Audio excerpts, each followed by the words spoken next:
তুমি কেন বলো তোমাকে দিয়ে জীবনে কিচ্ছু হবে না? তুমি যদি আজকে জীবন যুদ্ধে হেরে যাও তাহলে এই হারটা শুধু তোমার একার না। তুমি যেদিন এই পৃথিবীতে এসেছিলে তোমার বাবা তোমাকে কোলে নিয়ে তোমার চোখের দিকে তাকিয়ে তোমার বাবা স্বপ্ন দেখেছিল। ওই দিন থেকে আজ পর্যন্ত তোমার বাবা তোমাকে নিয়ে হাজারো লক্ষ স্বপ্ন দেখেছে। তুমি যদি আজকে বলো বাবা আমি হেরে গেলাম, আমাকে দিয়ে কিচ্ছু হবে না, তাহলে তোমার বাবার তোমাকে নিয়ে দেখা হাজারো লক্ষ স্বপ্ন মাটির সাথে ধুলোয় মিশিয়ে যাবে। তুমি এটাকে কিভাবে সহ্য করবে? হাউ উইল ইউ বিয়ার ইট? কিভাবে সহ্য করবে বলো? তোমার মা তোমার জন্ম থেকে আজ পর্যন্ত তার মোনাজাতে হাজারো লক্ষ ফোঁটা চোখের পানি ছেড়েছে। আজকে তুমি যদি বলো আমাকে দিয়ে কিচ্ছু হবে না, তাহলে তোমার মায়ের চোখের পানি আজকে মিথ্যা হয়ে যাবে। কেন তুমি হার মানতেছো? তোমার বাবা তোমাকে মানুষ করতে গিয়ে সমাজের কত মানুষের কাছে কত কথা শুনেছে। তুমি কি চাও না let your father be proud to tell everyone this is my son? তোমার বাবা একদিন সমাজে মাথাটা উঁচু করে বলুক এই যে দাঁড়িয়ে রয়েছে সে আমার ছেলে। তুমি কি চাও না এই কথাটা তোমার বাবা বলুক?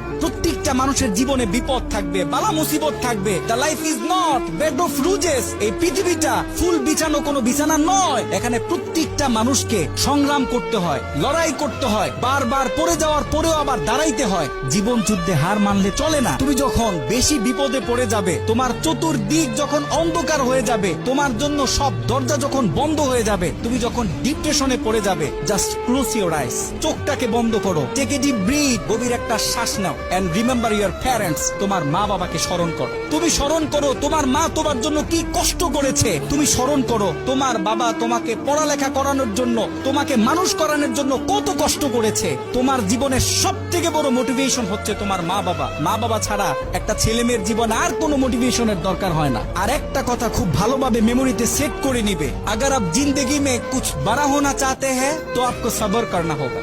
জীবনে যদি বড় কিছু হতে চাও তাহলে তোমাকে বড় ধৈর্যশীল হতে হবে। হার মানলে চলবে না।